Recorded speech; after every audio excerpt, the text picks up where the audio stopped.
कचरा किधर फेंका गया है, बोर्ड पर क्या लिखे हुए हैं। वीडियो कॉल कम कर रहे हैं तो सीधे राज्य के अपर मुख्य सचिव कर रहे हैं। पहली बात, किसी से आपकी जो बात हो रही है उसको रिकॉर्ड करना यह अपने आप में क्राइम है। या क्राइम है कि नहीं बताइए। तो आईएएस है, हम तो बहुत आईएएस हमको नहीं है, लेकिन वो आईएएस है, उनको तो इन्फॉर्मेशन पता होना चाहिए। तो वीडियो रिकॉर्ड करते हैं और उसको रिकॉर्ड करके सोशल मीडिया पर वायरल करते हैं, ठीक है। उसको दिखाना चाहते हैं सस्ती लोकप्रियता का यह हथकंडा है। और आज तक ये लोग नहीं दिखाया, वो लोग वीडियो कॉल करके दिखाता कि सचिवालय में क्या हो रहा है। कोई दिखाता है सचिवालय में क्या हो रहा है? कोई नहीं दिखाया। तो ये अपना नहीं दिखाएंगे, आपका देखेंगे। सबका खोबरा देखना चाहते हैं। और क्या देख करके करेंगे क्या? तो ये सोचिए कि किसी हम तो अपर मुख्य सचिव जी से मिलेंगे तो हम उनसे पूछेंगे कि वो आईआईटी किए हुए और आईआईएम भी है। आईआईटी और आईआईएम दोनों योग्यता उनके पास में हमको पता है। इसके बावजूद हम दावे के साथ कह सकते हैं कि जिस दिन उनकी शादी हुई होगी, अगर ये आईएएस बनने के बाद भी अगर शादी हुई होगी, तो ये जिस दिन अगर 10 बड़ बुजुर्ग आते उनके बरकहारी के लिए उनके दूरा पर पहुंच गया होगा और उनको सामने बैठा दिया होगा कि बउआ आओ तो तरह से सवाल जवाब करेंगे, तो उस समय वो भी खत्म आता है। क्या मैं सही बोल रहा हूँ कि नहीं बोल रहा हूँ? बताइए सच्चाई कौन सी बात है कि अगर 10 लोग सामान्य बुजुर्ग भी आकर के बैठ जाए और कितना पढ़ के लड़का आईआईटी करके और आईएएस पास करके आ गया है, बैठा दीजिए तो उसके भी मन में भय पैदा हो जाए। और राज्य का अपर मुख्य सचिव किसको फोन कर रहा है, वीडियो कॉल कर रहा है, तो किसी को फेस नहीं किया, सामान्य शिक्षक है, छोटा बच्चा को और फेस कर रहा है। अभी तक किसी का हार्ट अटैक नहीं हुआ, यही बहुत बड़ी बात है। शिक्षक कोई मर भी जाएगा डरे सचिव क्यों? वो तो हद से मर जाएगा, डर से मर लड़ेगा। प्रधानमंत्री कह रहे हैं 1 नेशन 1 इलेक्शन। अगर देश में हमारे देश के राजनेता 1 नेशन 1 इलेक्शन की बात करते हैं तो उनका अपना इलेक्शन वाला बात समझ में आ रहा है। आम आदमी को शिक्षा से मतलब है, तो शिक्षा क्यों समझ में नहीं आ रहा है?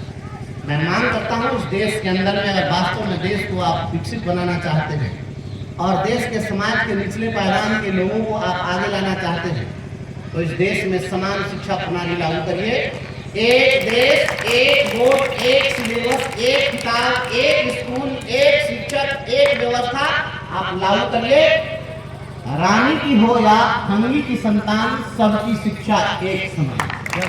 आप इसको लागू करिए। समान शिक्षा प्रणाली लागू होनी चाहिए, क्योंकि इस देश के अंदर बहुरंगी शिक्षा व्यवस्था चल रही है। तो 2 रंगी शिक्षा व्यवस्था कह देते, 3 तरह की होती तो 3 रंगी शिक्षा व्यवस्था कह देते। इस देश के अंदर बहुरंगी शिक्षा व्यवस्था चल रही है। अमीरों के बच्चे कहीं और पढ़ते हैं, गरीबों के बच्चे कहीं और पढ़ते हैं, मजदूरों के बच्चे कहीं और पढ़ते हैं, कॉर्पोरेट के बच्चे कहीं और पढ़ते हैं, ब्यूरोक्रेट के बच्चे कहीं और पढ़ते हैं, अरिस्टोक्रेट के बच्चे कहीं और पढ़ते हैं। अपने देश में आज और दरिद्र का बेटा सुदामा भी पढ़ता है। जब दरिद्र का बेटा सुदामा पढ़ेगा और उसके साथ राजा का बेटा कोई राजकुमार पढ़ेगा और फिर वही राजकुमार जब राजा बनेगा तो दरिद्र सुदामा का भी दर्द समझेगा। लेकिन जो बोर्डिंग स्कूल में पढ़ने वाले अधिकारी हैं वो हम मजदूरों का दर्द कभी समझ नहीं सकते हैं, उसके साथ वो कभी खड़ा नहीं हो सकते हैं। इसलिए इस देश के सारी समस्या का मूल कारण है कि यहाँ पर गरीबों के बच्चे कहीं और पढ़ रहे हैं, अमीरों के बच्चे कहीं और पढ़ रहे हैं। आप पूरे देश में उस हिंदी की जो पूरा किताब है उसमें मनोज तिवारी का व्यक्तित्व पढ़ाया जा रहा है। मैं सदन में दिखाऊंगा, आपको पता है गरीब का बेटा पढ़ रहा है सरकारी स्कूल में, तो आप उसको मनोज तिवारी का व्यक्तित्व पढ़ाइएगा। वही मनोज तिवारी जो गीत गाता है बगल वाली जान मारे। तो गरीब के बच्चा का आदर्श कौन बनेगा? मनोज तिवारी। और अमीर के बच्चा का आदर्श कौन बनेगा? आइंस्टाइन। और जब नौकरी की परीक्षा लीजिएगा तो उसमें सवाल पूछेगा आइंस्टाइन से, मनोज तिवारी से सवाल नहीं पूछेगा। देश में जो हो रहा है आने के समय पूरे देश में अभियान चलेगा।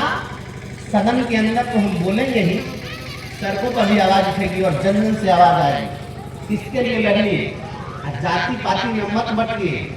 जाति में अगर बटिएगा तो जान लीजिए यही जाति पाति करने वाले जो लोग हैं यही लोग सबसे ज्यादा खतरनाक हैं समाज के लिए। और मैं तो एक और अपील करता हूँ कि जितने भी लोग हैं यहाँ पर, आप सभी लोगों से मैं आग्रह करता हूँ, एक काम करिए। यह बेनीपुरी जी की धरती है, बेनीपुरी जी से सीखिए। उनका वास्तविक नाम रामवृक्ष बेनीपुरी नहीं था, वास्तविक नाम जो था उसमें उनका जातिगत टाइटल लगा था, लेकिन उनको लगा कि जातिगत टाइटल होने के कारण, जातिगत टाइटल के कारण समस्या हो रही है, तो उन्होंने अपना जातिगत टाइटल हटा करके अपने गांव का टाइटल जोड़ा था।